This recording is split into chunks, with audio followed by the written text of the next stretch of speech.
Тема восстания Эскамбрай. Восстание Эскамбрай было шестилетним конфликтом, который длился с 1959 по 1965 год в горах Эскамбрай, в ходе которого несколько повстанческих группировок сражались против кубинского правительства, возглавляемого Фиделем Кастро. Восстание было названо кубинским правительством войной против бандитов или борьбой с бандитами. Повстанцы представляли собой смесь бывших солдат Фульхенсио Батисты, местных фермеров и бывших левых партизан, которые сражались вместе с Фиделем Кастро против Фульхенсио Батисты во время кубинской революции. Конечным результатом стало уничтожение всех повстанцев кубинскими правительственными войсками в 1965 году.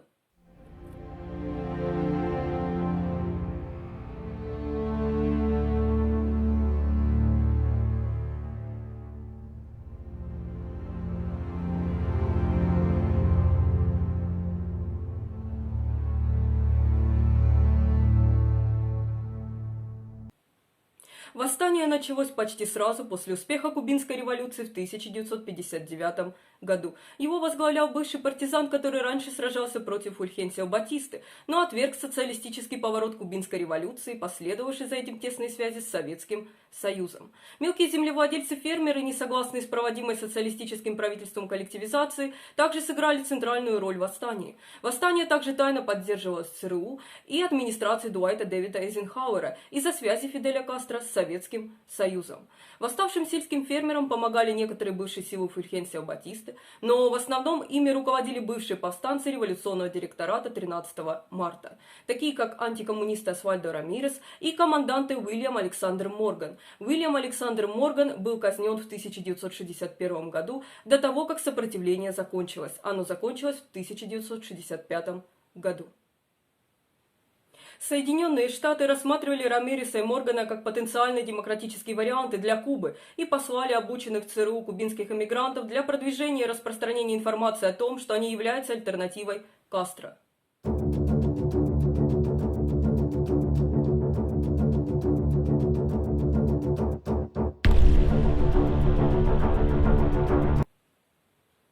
ЦРУ оказала некоторую помощь повстанцам, но прекратила всякую поддержку после неудачного вторжения в залив Свиней в 1961 году, обеспечив тем самым их окончательное поражение. После провала в заливе Свиней Освальдо Рамирес вернулся в горы Эскамбрай и отклонил предложение сдаться.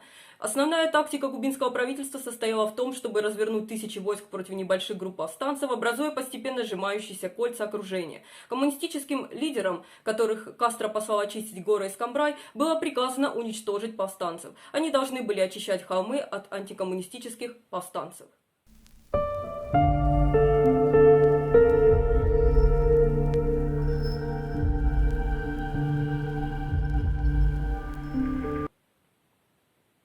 Как меньшая численность повстанцев, так и отсутствие внешней помощи, особенно поставок, в конечном итоге привели к поражению повстанцев. Антикоммунистические партизаны часто сражались насмерть.